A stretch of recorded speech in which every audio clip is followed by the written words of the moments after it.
वहीं लाठीचार्ज के बाद जहां सियासत गरमाई हुई है, वहीं बीजेपी के खिलाफ किसानों का गुस्सा और भी ज्यादा बढ़ गया है। सीएम मनोहर लाल खट्टर के खिलाफ टिकरी बॉर्डर पर आंदोलन कर रहे किसानों ने रोष जताया।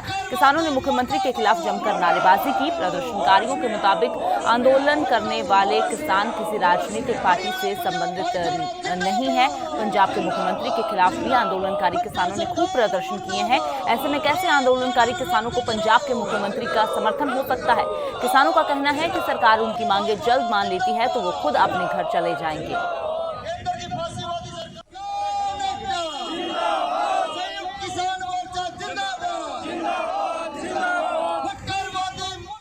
तो 9 महीने हो गए, 10वां लग गया किसानों ने अपने संघर्ष की लड़ाई लड़ते लड़ते। और किसान जौ का तो यहाँ हरियाणा और पंजाब नहीं, पूरे भारतवर्ष का किसान यहाँ पे जौ का तो डटा हुआ है।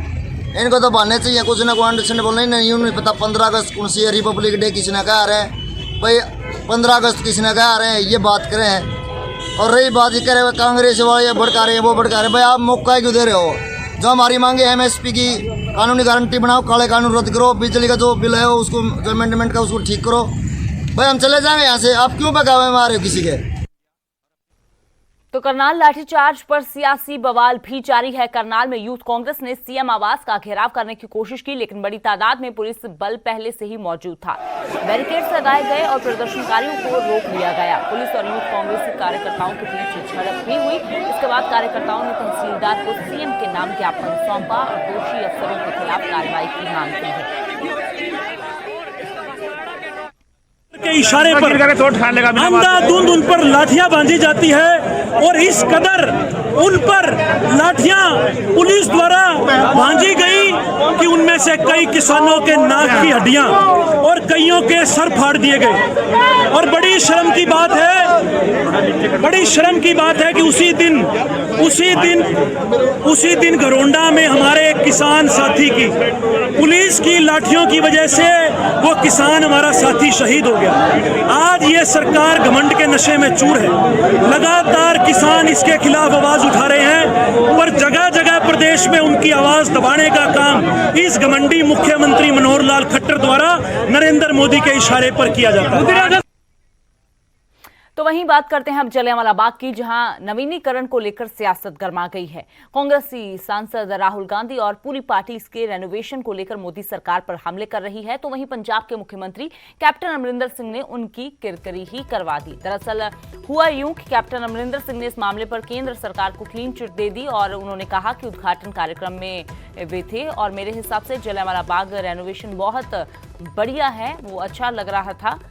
तो एक और जहां राहुल गांधी सवाल खड़े कर रहे हैं, केंद्र सरकार पर शहीदों का अपमान करने के आरोप लगा रहे हैं, तो वहीं दूसरी ओर कैप्टन अमरिंदर सिंह के सुर उनसे बिल्कुल उलट नजर आ रहे हैं। जरा रेनोवेट किया है सेंट्रल गवर्नमेंट ने सर। राहुल गांधी ने भी ट्वीट किया है sir. Well, I only can tell you that from the I don't know what has been removed, लेकिन जो मैंने देखा है उस रात को जब मैं भी उस रात को बोला था, to me it looked very nice. 100 years, 102 years have passed. 102 years में कहीं टेढ़े आ जाती हैं, कुछ हो जाते हैं, तो it looks very nice. But I do not know what to eat. अब बात करते हैं पंजाब कांग्रेस के प्रभारी हरीश रावत की, जो कांग्रेस का कलेश सुलझाने के लिए चंडीगढ़ पहुंचे हैं। तो हरीश रावत के चंडीगढ़ दौरे का आज दूसरा दिन है और आज सीएम कैप्टन अमरिंदर सिंह मिलेंगे हरीश रावत। कांग्रेस में अंदरूनी कलेश सुलझाने की कोशिश की जाएगी।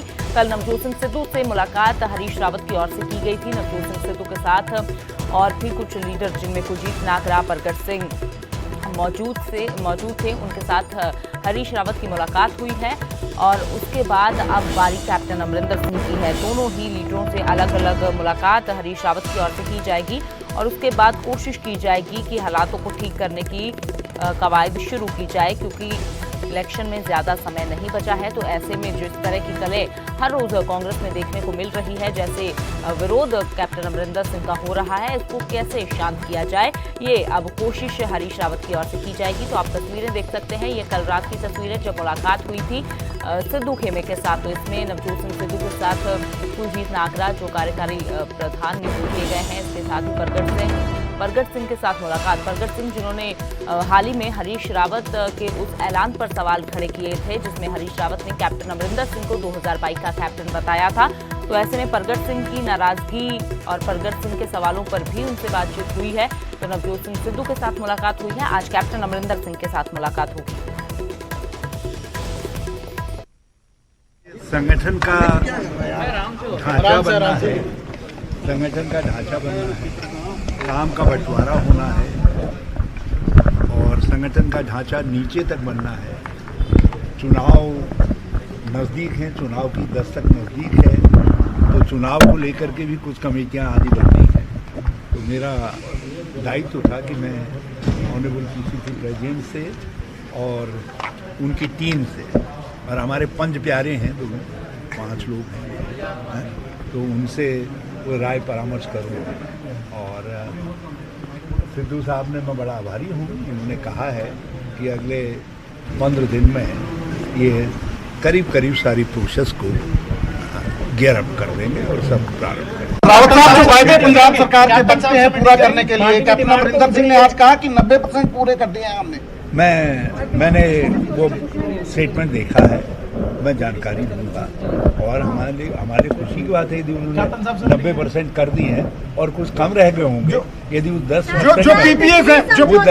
10% में कोई ऐसी चीज होगी जिसको हम कांग्रेस के इंटरेस्ट में ये समझते हों कि इसको किया ही जाना चाहिए, हम कहेंगे भाई जब 90% कर दिया है तो उसी इसको 95% कर दो।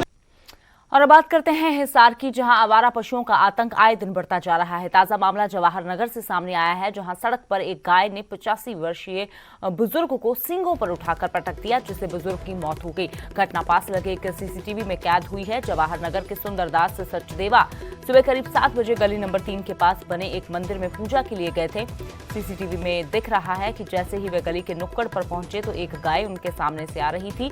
वो बचने के लिए गाय के पास लाठी से गुजर रहे थे, लेकिन गाय ने उनको टक्कर मारी, अपने सींगों पर उठाकर पटक दिया। हमले से बुजुर्ग के सर पर चोट आई। लोग दौड़कर आए और उनको एक निजी अस्पताल ले गए, जहां उपचार के दौरान उन्होंने दम तोड़ दिया। तो आप देख सकते हैं तस्वीरों में कि किस तरीके से जो जोर से इस गाय की ओर से उनको अपने सींगों पर उठाकर जोर से पटका गया है। ये पहला मामला नहीं है, इससे पहले भी ऐसी कई तस्वीरें सामने आ चुकी हैं जहां पर ये गाय और जो और आवारा पशु हैं किस तरीके से बुजुर्गों पर, बच्चों पर अपना कहर ढा चुके हैं। कई मौतें अब तक हो चुकी हैं।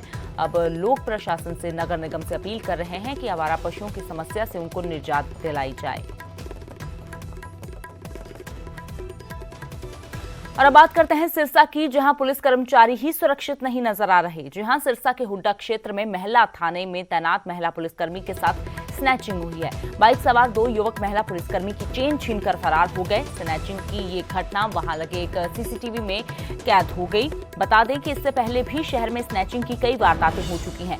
वीडियो में साफ देखा जा सकता है कि एसआई सुशील बाला पैदल अपने घर से जा रही थी। अपराधी बड़े बेखौफ तरीके से बाइक रोककर चेन खींचते नजर आए और फिर फरार हो जाते हैं। वारदात की सूचना के बाद पुलिस मौके पर पहुंची और नाकेबंदी करवाई गई, लेकिन बदमाशों का कुछ भी अता पता नहीं है।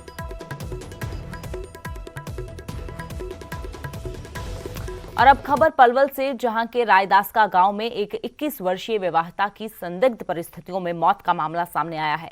महिला के परिजनों ने हत्या का आरोप ससुराल वालों पर लगाया है। पुलिस ने मृतका के पिता की शिकायत पर पति समेत 3 लोगों के खिलाफ मामला दर्ज किया है। आरोप है कि ससुराल पक्ष के लोग दहेज की मांग करते हुए अक्सर उसके साथ मारपीट करते थे और उसको प्रताड़ित करते रहते थे, और सोमवार को भी उसके साथ मारपीट की गई, जिससे उसकी मौत हो गई। उसके बाद उसे फांसी के फंदे पर टांग दिया गया। तो अब पीड़ित परिवार जो है वो प्रशासन से इंसाफ की गुहार लगा रहा है।